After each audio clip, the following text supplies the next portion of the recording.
ಯಾರಾದರೂ ನಮ್ಮ ಕಡೆಯಿಂದರನ್ನ ಸೆರೆ ಹಿಡಿದ್ರೆ ಏನಾಗುತ್ತೆ ಅನ್ನುವಂಥದ್ದು ಅಭಿನಂದನ್ ವಿಚಾರಕ್ಕೆ ಸಂಬಂಧಪಟ್ಟಂಗೆ ಗೊತ್ತಾಗಿದೆ.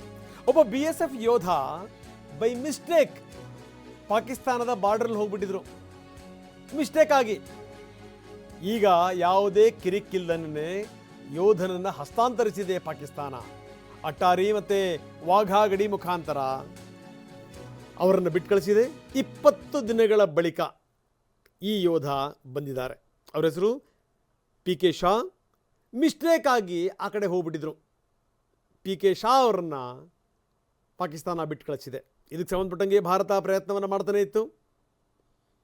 ಯುದ್ಧ ಮಾಡ್ತಾ ಅಲ್ಲ, ಬೈ ಮಿಸ್ಟೇಕ್ ಹೋಗಿರೋದು, ಕಳಿಸಿ ಅಂತ ಕೂಡ ಹೇಳಿತ್ತು. ಯಾಕಂದರೆ ಈಗ ಏನು ಹೇಳಿದ್ರು ಕೂಡ ಪಾಕಿಸ್ತಾನ ಒಪ್ಕೋಬೇಕು ಅಂತ ಸ್ಥಿತಿಯಲ್ಲಿದೆ, ಪ್ರಶ್ನೆ ಬೇರೆ.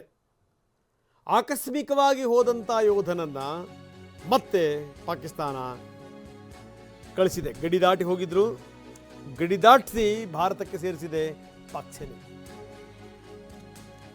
ಏಪ್ರಿಲ್ 23ನೇ ತಾರೀಕು ಪಾಕ್ ಗಡಿಯಲ್ಲಿ ಅವರನ್ನ ಬಂಧಿಸಲಾಗಿತ್ತು. ಗಡಿ ದಾಟಿ ಬಂದಿದ್ದೀರಿ ಅಂತ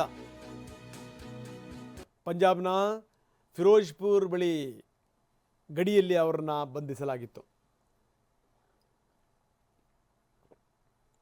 ಆಕಸ್ಮಿಕವಾಗಿ ಬೈ ಮಿಸ್ಟೇಕ್ ಗಡಿ ದಾಟಿ ಹೋಗಿದ್ದರು ಯೋಧ PK ಶಾ. ಅಂಥ ಶಾ ಅವರನ್ನ ಬಿಡುಗಡೆ ಮಾಡಲಿಕ್ಕೆ ಭಾರತ ಆಗ್ರಹಿಸಿತ್ತು. ಈಗ ಯಾವುದೇ ಕಿರಿಕಿಲ್ದನೇ ಪಾಕಿಸ್ತಾನ ಶಾ ಅವ್ರನ್ನ ಭಾರತಕ್ಕೆ ಕಳಿಸಿದೆ.